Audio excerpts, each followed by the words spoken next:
Добрий день всім. Hello everyone, I welcome all of you who has just joined us. This is the Media Center Ukraine in Ukraine Forum, and today we've prepared for you a special event. Today and now we understand that the informational war has become a kind of a full-scale frontline where a separate type of troops is working. So today we will be speaking about Russian propaganda, how it should be found out and discovered, how we can fight it, and we have Ukrainian journalists coming to speak with us who are working with this phenomenon for a 9th year already since the beginning of the war. So in a nutshell, about our timing, about the organizational issues, our timing is 45 minutes. We will be speaking in Ukrainian, so whatever, if you need interpretation, we have simultaneous interpretation which you can use, and our event will be started by Yurii Makarov, editor-in-chief of the Public Broadcasting Company of Ukraine board. Hello, dear colleagues. Everybody who knows Ukrainian media community, you should know that it's not that easy for us to unite. Within our community, we are quarreling a lot, we are competing with each other, we accuse each other of betrayal and betrayal again, but today, this is the moment and the reason for the sake of which the Ukrainian journalists, not only the ones who are present here, have united, because we are speaking not only about the danger, lethal danger for our country, but also specifically the type of weapons which will be used by this country. This is the day of mourning and memory of victims of war of Ukraine. So when we speak about those who have to be blamed for this war, mostly people remember about Nuremberg court trial, and we cannot wait enough. Of course, we will wait enough for another Nuremberg, for those who has waged this war, for those who we are totally, with all the reasons, calling fascists. According to any political, scientific definitions and characteristics, they are correspondent to this notion. The people who do not want for the Ukrainians to exist, just for us not to be here, because we are some wrong kind of people. And besides that, in this war, there is a separate type of troops that is informational saboteurs. Anywhere and everywhere where we can see Russian weapons, we can also see the fighters of this very visible front line. They are cooperating and collaborating with the Russian special services. They are directly accomplishing and doing what they command. They also rather often are in the staff of the Russian special services, are employed by them, or they are freelancers, but again under the direct control. So when they disseminate all of those slogans about Ukrainian Nazi, this is not the first year when it happens. We understand that this is also a part of that genocide which is developing against Ukrainians. We know several examples when propagandists who can be accused of these crimes were prosecuted and called to account. Beginning with Dr. Goebbels in the World War II and Julius Streicher, but those were some of the, well, besides the bigger Nuremberg trial, there were smaller trials and court proceedings in the jurisdiction of the Federative Republic of Germany.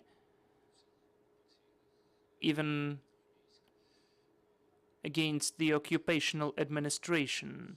We know that also the ones who waged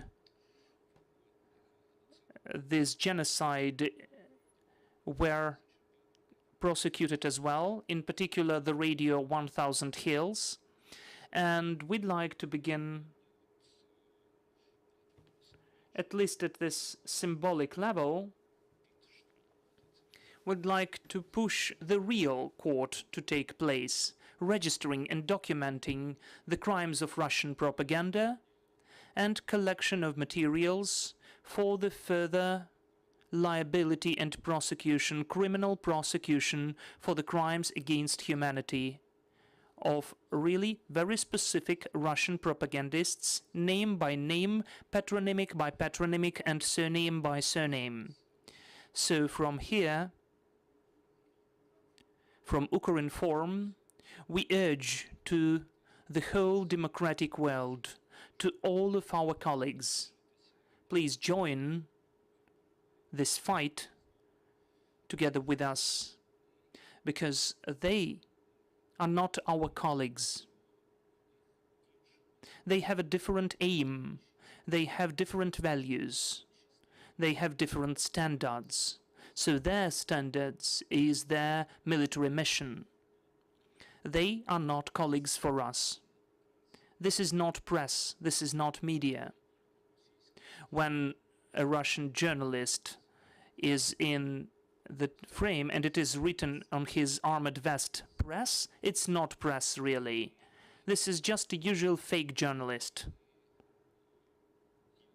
And I think that, well, maybe it's weird for me why this question wasn't posed before, but maybe it never occurred to anybody, that I'm happy that those who are here at this meeting, that we finally found time for this as well. Because this, if you remember, in the Holy Bible, the ones who were in fact seducing, they will feel the grief. So they should feel the grief in The Hague or any other court, but in the court with a very clear and precise verdict, which would be a lesson not only for this awful territory which is in the direction of the east from us, but for the whole world. So please join. And let's give the floor to our speakers. Viktor Tregubov, please. This is the expert on strategic communications. Hello. Well, we know more or less how Russian departments of informational counteraction are working. We know that just because the Ukrainian militaries were taking them as prisoners of war, and we know what's their structure, how the units are working directly, which are dealing with informational operations in the Russian army. I will tell you instantly, they're working bad. They really have a Soviet structure. Those are the guys who are sitting and at the special device, risograph, they are disseminating leaflets how it's nice to live in the Soviet Union. It's not efficient, and it has never been efficient. The only efficient thing what their troops are doing is dissemination of different inject informations in the Telegram channels, Viber chats, where the people are with a very low, I would say, level of criticality, like domestic Viber chats or city ones, which just visited of the people who are not that very sophisticated. So it cannot be compared with the units of the informational psychological operations at all. But there is always a but. If we're speaking directly about the military propaganda, about the military and the servicemen who are dealing with the military operations, the problem is that in Russian operation, this is not only the mission of the special services and the military, but of everybody. Russia is totalitarian society, and this totalitarian society, everything is weaponized. Everything, whatever you can see, is used for the achievement of the Russian foreign policy aims. And here we're speaking about the so-called journalists, like Margarita Simonyan, like Stashov Kots. Those people, in fact, are the officers of different special services, and the journalists who don't have those ranks, but they're working as if they are.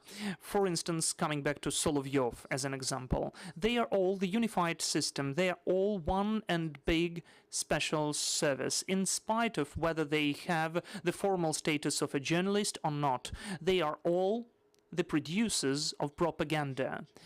And the ones who don't have the rank mostly are producing this propaganda even more efficiently, better, and with more experience. It is an issue. But in fact, there are good news as well. If you have observed, well, I don't know, as I have observed that during the recent years, you could notice that the quality of Russian propaganda in the world and its efficiency has significantly decreased. Lately, they've requalified and they've decided to work on the third world. They are not relevant for the European Union, for example, or in the United States. So they began to work in Africa, India, and it can bring to some results, in fact, because if you look at the comments about any news about Ukraine in New York Times or any other foreign publishing office, you will see lots of pro-Russian Africans. Not because they bought the network of African bots and trolls, but because they used to work with the Europeans. Now they work with the Africans, because the fact the level and the quality of propaganda is really decreased, and now it is much better for the non-critical audience. The Europeans are not like that anymore. The main explanation is propaganda is like culture, like music, for instance. If in your country you don't have the musical market, you don't have the people who listen to different musical bands, then whatever money you invest as a state, it won't be efficient. Why Sweden has lots of bands of hard metal and rock? Because they like to listen to that. If Russia would like to become cooler than Sweden and invested billions, it wouldn't become, because the Russian people are not listening to this type of music. They don't have competition. The same is about propaganda. If you just made your own society so stupid during so many years, its critical thinking decreased to the level of the dogs, then you cannot provide and manufacture efficient propaganda for the beyond. You won't have internal competition. You will get used to focus on the dog, and you will produce the same level of content, the content at least of the level of the non-critical layers of society. And another point is that Russia does not have now any informational image which it could offer for other countries. Even in Ukraine, when they are trying to impact with propaganda, why it's not working? But what are they offering at the occupied territories, the territories which they are now going to occupy? They even complain themselves that Ukraine is showing something beautiful. It says, you will have European future. We will construct a nice European country with a nice level of welfare. We will change the lives for the better. But what does Russia say? Well, we will destroy a street, but it won't be renamed. It will stay the level of the 19th party meeting, and no one will ban celebration of the new year, though no one banned it before. So it's not working. The Russia doesn't have a vision of the future which it can offer for the world. It cannot just say that we are leading the world to the bright future of communism. Even this Russia conservatism, which they were trying to show, is not efficient anymore, at least in the countries of the West. So the efficiency of Russian propaganda decreased, and that is why they are now focused mostly on the layers of the non-critical thinking, like the same countries, because of the lack of the developed system of media, and in case of Ukraine, for very specific media, who mostly are read with the people of the low level of critical thinking, like the home Viber chats, because to this or that extent, it's not that a very reliable media. So, in fact, now Russian Federation in the information war, according to my persuasion, is losing. So now, in spite of all incredible money they have invested into the creation of their communications in the EU and the US, All of that has been broken. They are not loved even in Greece. They've lost their potential in the religious field, in the cultural field, in the diplomatic field, and in fact in the media field as well. And it is very visible and obvious, which saves our lives a bit. So we need to work to go on like this. But we have lots of points to explain to the Europeans. For instance, I explained to the Europeans, the Americans, and even the Arabs why I will never take part in the common programs with Russians. Because any participants with the common programs with Russians who are a weaponized society makes me at the same level with them. If they are weaponized non-journalists, I will have to become a weaponized non-journalist, and it's not the right thing to be. I would not like to be equal with them. I would not like us to be perceived in the same way by the Americans, Europeans, or Arabs. We need to explain lots to Germans, to French, to the Hungarians, but it's a nice task, and it is accomplishable. Thank you for your attention. Ruslan Deynychenko, Executive Director of StopFake. Ruslan, what is happening with fakes? There is such a feeling that here they're not perceived and are not that efficient among our audience how it used to be in 2014 when we saw that it was working, unfortunately. What's happening now?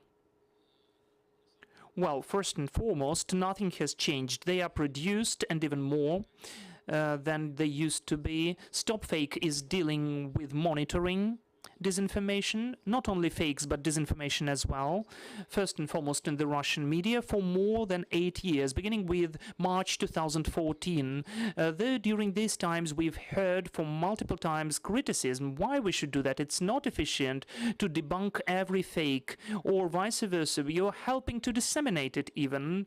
People do not believe in that. But look, now we're saying that the people who have produced lots of fakes, who were dealing with disinformation, produced it, created this informational propaganda machine, that they need to be responsible.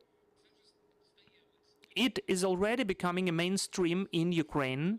We have consensus about that. And I would say that in Europe and the US are coming close to that as well. That this is also the war crime, not only of the reporters like Mr. Kots or Slatkov who have to be responsible, but also those who have been in the comfortable Moscow offices, in St. Petersburg offices as well, and created content, in particular Ms. Ovsyannikova. Those people need to be responsible because for about almost 10 years they've waged this war.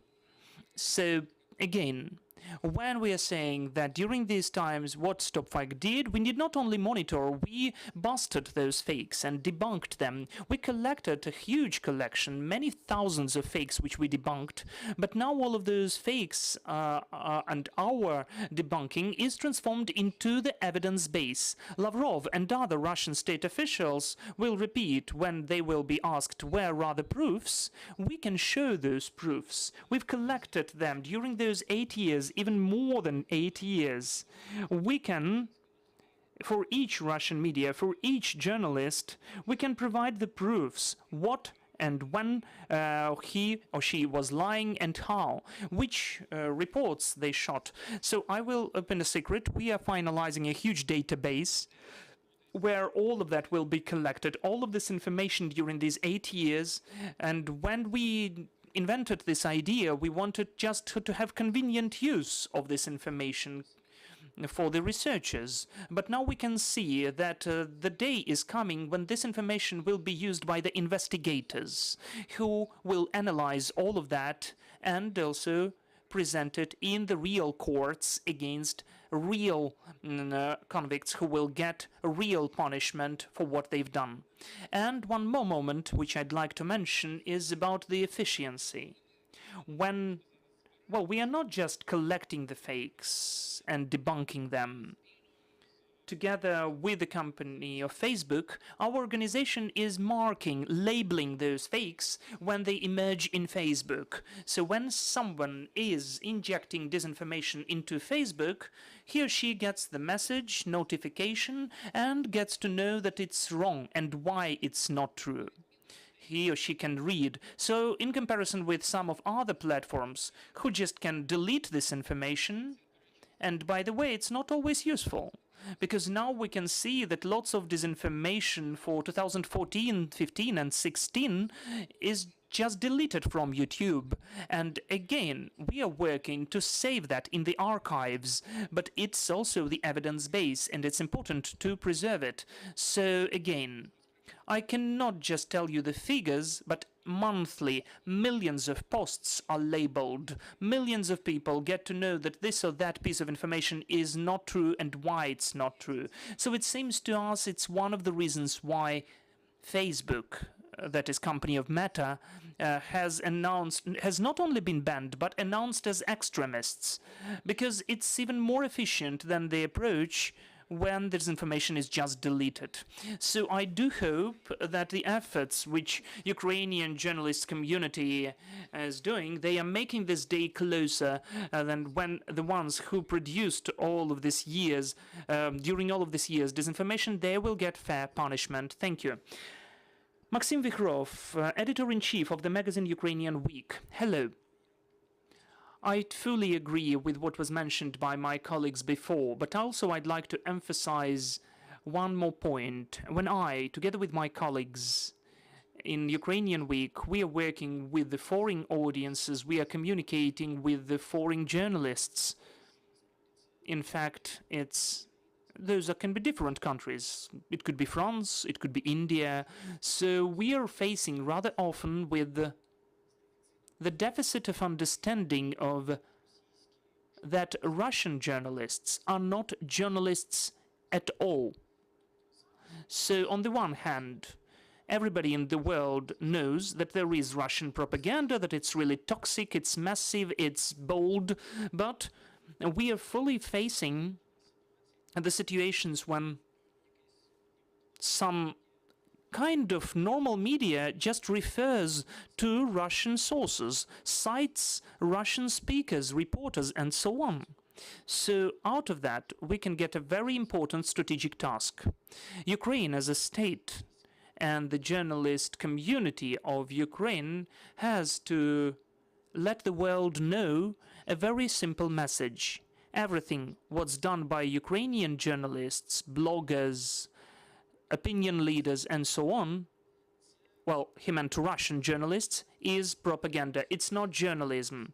Even if it's written press on their chest, even if they represent some media, they look like journalists, they behave like journalists, but they are still soldiers of the information war, which is conducted against Ukraine. And the thing is not only for the international community to acknowledge and understand that those people are the source of fakes or the performers of some informational psychological operations. Those people are also the ones who commit the attack against Ukraine. They also are the co-participants of the crimes which the Russian army is committing in Ukraine. They always also take part in the genocides and in the crimes against humanity which cannot be expired. So out of this we have the second strategic task, which is no less important and maybe even more important. Those people need to be called to account and prosecuted. As it was already mentioned by Mr. Makarov, we know examples when the heads of Radio 1000 Hills in Uganda or the editor of the German Der Stürmer faced the court trial and were punished. And we need together, with our common efforts as a journalist community, as other institutions, and the Ukrainian state and the international community, we need to have this success again.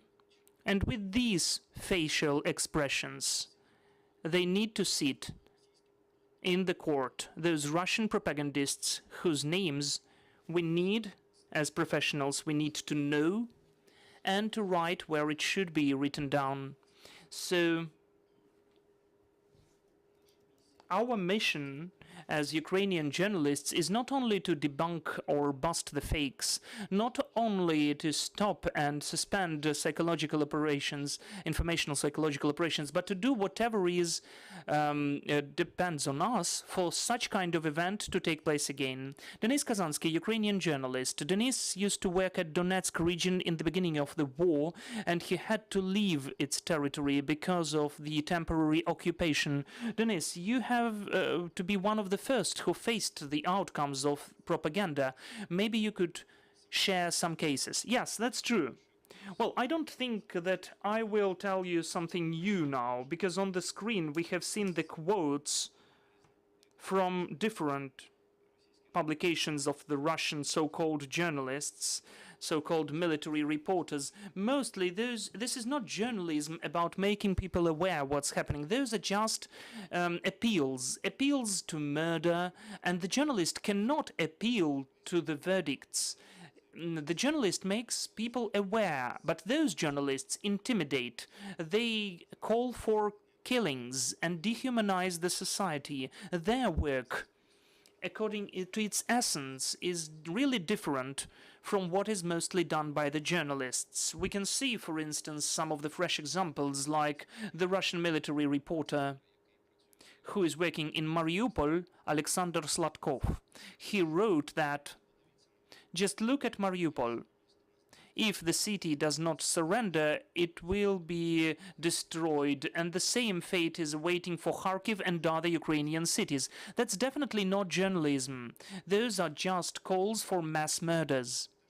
And moreover, what we can see since the beginning of the war in 2014 witnesses that Russia just perceives all of those military reporters as soldiers in this war.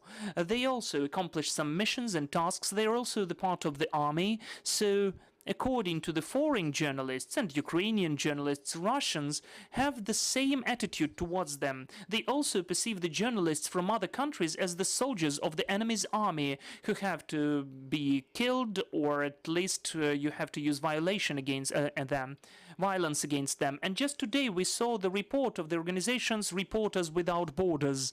I think that you know this organization. So we made the conclusion about the killing of the Ukrainian journalist and photographer Max Levin, who was killed in March in Kyiv region, close to Kyiv. There were different versions that he got under shelling and perished, but today we saw the report which proves that he was tortured and killed, executed by Russian servicemen. So they made it targetedly and executed him. And there were also other cases when the journalists died, including the foreign ones and Ukrainian ones, and it witnesses that Russia is killing them targetedly. The Russian army, the Russians are killing journalists because they consider that the foreign journalists are at war against them, which means that any measures, any restrictions which are used against Russian media, so-called Russian press, is also totally excused. It is reasonable. When the Russia intentionally kills journalists but claims their media to work freely all over the world, it's a very cynical and vile position which cannot be taken into account. In any case, the Russian media, which bear death, urging and appealing for, calling for military war crimes and violence, they should be restricted, and we can see this process, and it's a good one. And any appeals for democracy in this case cannot be working, because Russian journalists are the ones who are calling for murders. They are not doing journalism. We can see that in the Baltic countries there are certain restrictions of the work of Russian TV channels, and the same happens in Europe about Russia today. It's a totally right thing to do, and as it was mentioned already, we really should see the criminal responsibility and liability, at least against those representatives of Russian media who were calling directly for mass murders and destroying of Ukraine. And the quotes which you could see on the screen confirm that. Those are Russian military reporters, first and foremost, Steshin, Kots, Sladkov, whom I mentioned before. They have to be called to account, and criminally prosecuted. And if it's important to take them under arrest now, to take them to the court, it shouldn't stop anybody, because now we have the process ongoing in the Netherlands on the shot down MH17 Boeing, and they are now dealing with the people who are hiding in Russia. Of course, the court is still ongoing. The same about these military reporters. They need to know that there is a court, there will be some verdict, and they will never be able to leave Russia, or maybe even they will be extradited for punishment. So these people cannot just deal with waging the war and violence with the calls for murders and feel that they won't be punished, just being covered with the journalists' documents. I am a journalist and I can write whatever I want, nothing will happen to me. It shouldn't be like that with those Russian propagandists. That is why I'd like to urge you, first of all, our Ukrainian authorities and also foreign community as well, international community, do not neglect that. Do not neglect those factors. And you should also deal with this fear. I know that now the platforms and commissions on investigation of war crimes are being created on calling to account of Russian war criminals, and those propagandists shouldn't be forgotten about. They should be in this process and should be called to account as well. I thank you. I know that you've prepared a video which you'd like to show to our colleagues, so please, could you comment what we'll see now?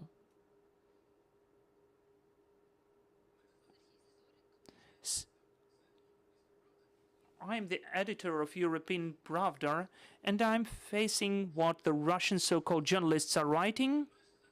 I need to say it's not just not journalism, it's not just propaganda, it's the part of work of Russian services abroad. We've seen lots of examples like that, but the most demonstrative was the example when Russian so-called journalism was trying to excuse criminals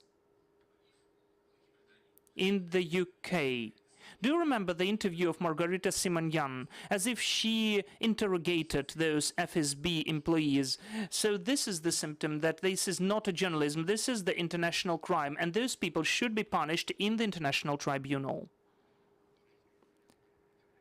I'm the journalist with more than 20 years of experience. I'm the editor-in-chief of Suspilne, and now I'm in the armed forces of Ukraine. I'm mobilized. So we need to distinguish the notions of journalism and propaganda. What the workers of Russian state media are committing has nothing in common with journalism. It's a pure propaganda, and propaganda of war and international violence, calls to genocide. And the key characters of these TV and radio broadcasting companies and other media have to face the court, as it was done with the employees of the official media of Nazi Germany, Volkische Beobachter or Deutsche Wochenschau, and the same happened after the investigation of genocide in Rwanda, when the criminal cases were opened against the workers of the pro-governmental radio, which called for genocide.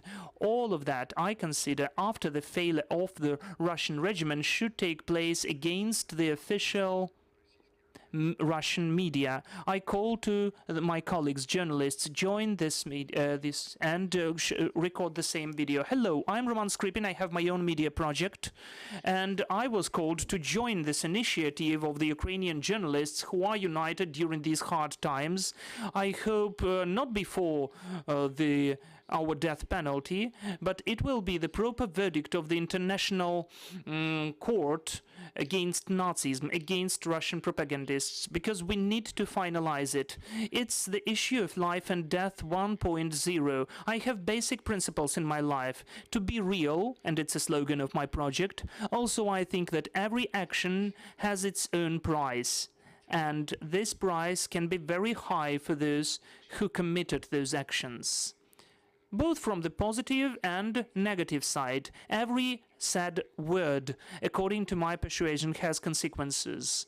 It's like a stone which is thrown into the water, and then you will see those circles on the water. Every, even slightest word weighs something, and this weight is really, well, fate if this word is a right one, if it's an appropriate one. So I support and I urge my colleagues to support the initiative and to begin the process of registering and documentation of the crimes of Russian propagandists and call them to account, because they are awaiting for Nuremberg, if we may say so, or our own Mariupol. So I appeal to... In fact, I'm not signing collective letters, and I'm not joining collective initiatives mostly, because I'm used to be a warrior in my old field. But I support and I urge the whole democratic world and the journalists to join this fight with propagandists of Russian Nazi Russist regimen. And again, I will remind you, and I support the organizers, that it's not press, it's not media. They're trying to hide against this rank. This is fake journalism, and they need to be punished. Together we will prevail. Glory to Ukraine, glory to the armed forces of Ukraine. Glory to the heroes. You have heard the appeals of our journalists. Let's come to the questions now. Please, if you've got any questions, would you raise your hand?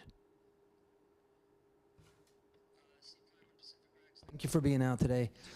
If one defines propaganda as the intention to manipulate public opinion toward political ends, how effective would you consider Russian propaganda in the United States? Is that of concern to you today? Does that keep you awake at night, that U.S. public opinion will be altered by current efforts on Russia?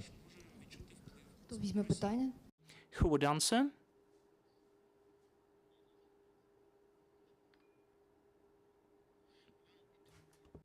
For now, it's not such an effective as it was before, first of all. And secondary, you should understand that in a Russian case, it's indirect propaganda. They're not actually working for some political goal. They just work to make turmoil. They just work to make internal conflict. They just can support different political powers, social powers, just to create social conflict. So in that particular case, yes, Russia propaganda in the United States sometimes effective. When they need to, well, make one social group attack another, they are effective. But that's not classical political propaganda, like when you try to make someone, your political puppet, your political client to go into power. That's not how it works there and well, today. That's just creating an internal conflict. The conflict itself is a Russian ally in the United States, in Europe, in NATO, in European Union, and so. Are there any other questions? Victoria Nakonechna, Ukrinform. I've got a question about the future possible court proceedings against Russian journalists, so-called journalists. Which steps we need to conduct for this process, for this court proceeding to be possible? Should it be done against Russian propagandists, but also against the Western so-called journalists who are consciously cooperating with the aggressor? And is it the separate process or the part of a big court procedure against Russia as an aggressor country?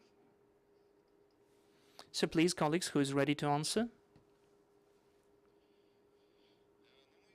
In my own opinion, when we are speaking about this court proceedings process, we need to distinguish the ones who are taking part in that. And this litigation shouldn't be some kind of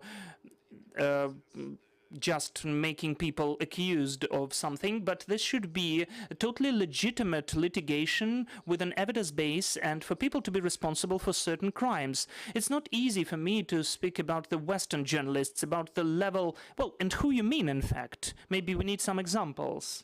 But why are we speaking about the Russians now? Because it's important to mention that all of those people we can see, we are speaking about, are the people who are working for Russian state. They're working in the Russian state media. They're getting salaries from the Russian state.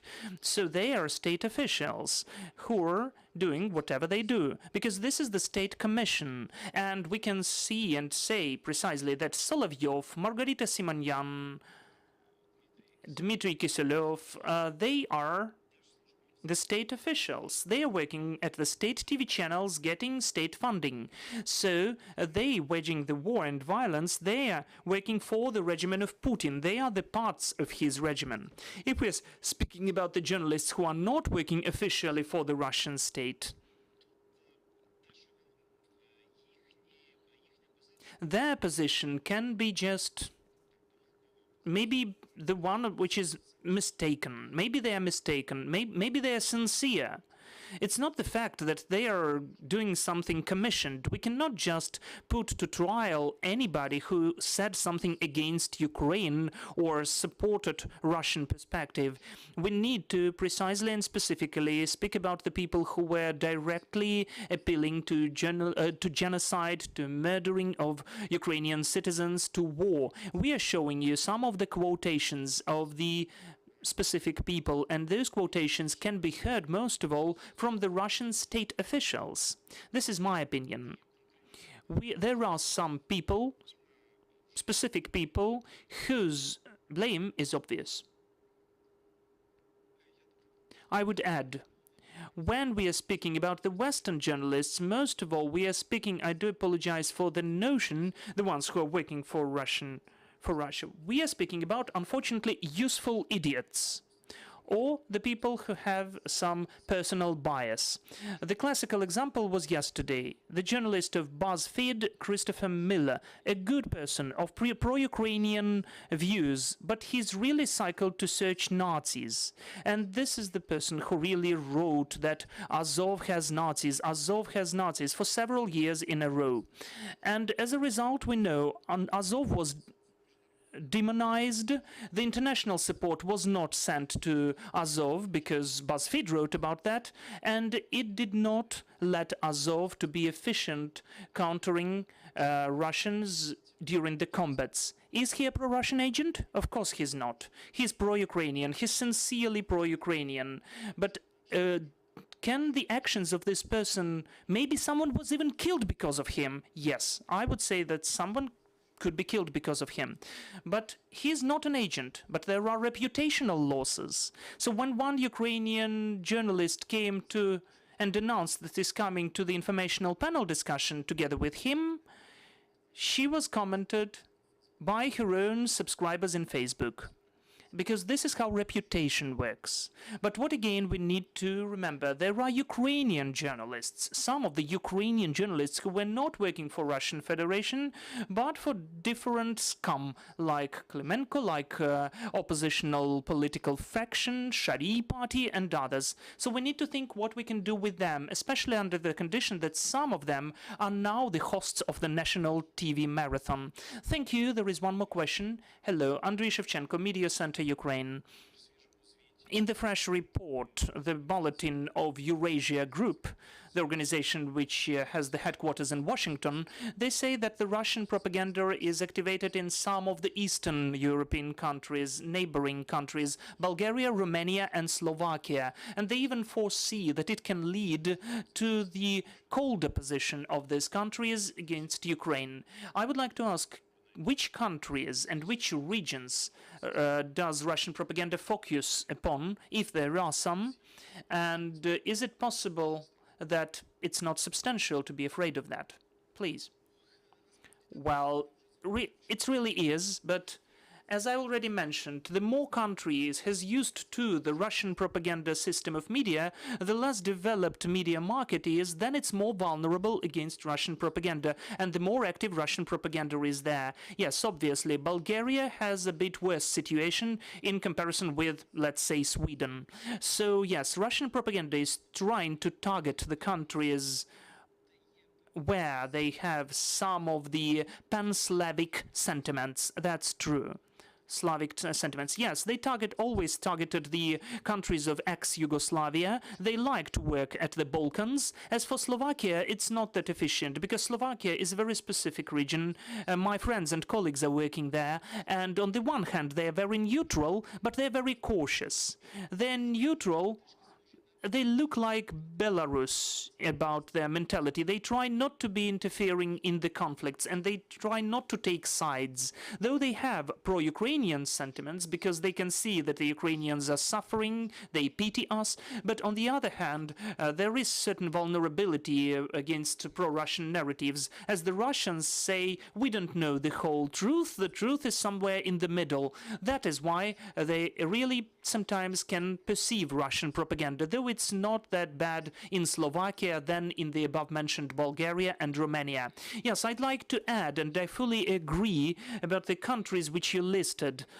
We had to open our Bulgarian service. We are monitoring the Bulgarian media. We can see a huge outburst of pro-Russian propaganda there, which is connected with the impact of the church and the impact of the pro-Russian parties, political parties which exist there. And again, what we are doing now, what we're doing here in Ukraine, we try to take our experience to Bulgaria as well, and it shows that this response is efficient. We also opened several services in Turkey, so we can see lots of efforts done by Russia about the global south, so-called global south. So where they see that their efforts can lead to some outcomes, and which spheres they consider to be of top priority, they just refocus some of the resources and allocate their efforts there just to get more profitable conditions for their businesses, which they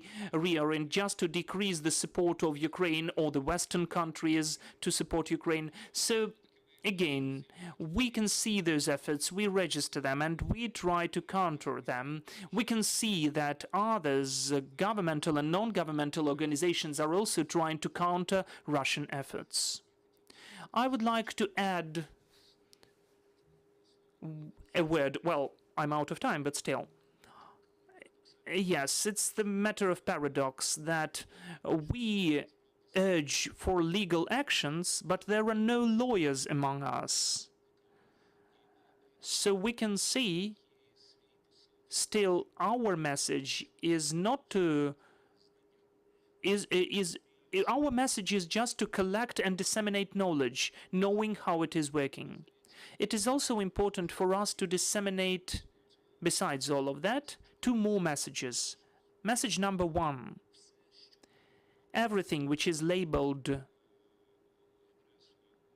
by the link ru.ru is not relevant.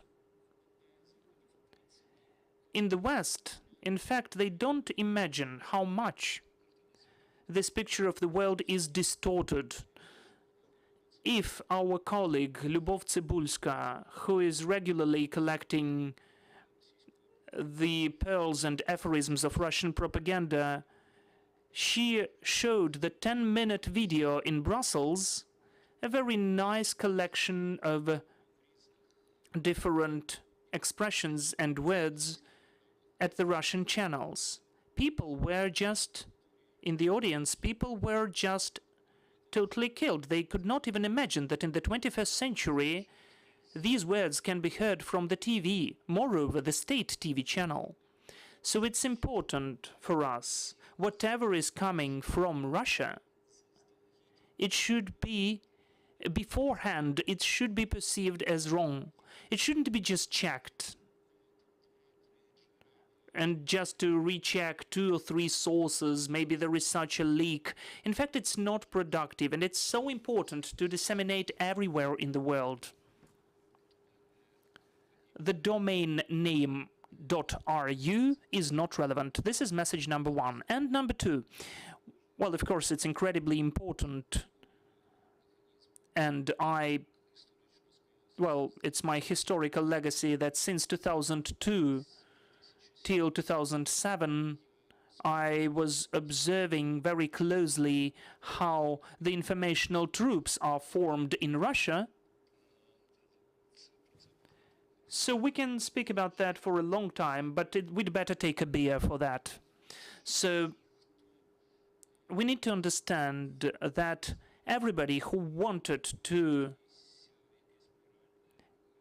save some moral coordinates, they just were excluded from that space 10 to 15 years ago. If someone accidentally left it a month or two ago and acknowledged that they are at the dark side of the power, you cannot believe that. It's impossible.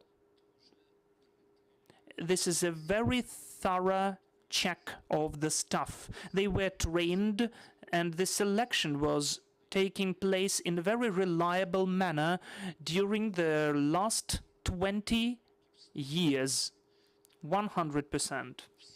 So everybody who is in Russia, at the higher positions, at the lower positions, their only aim,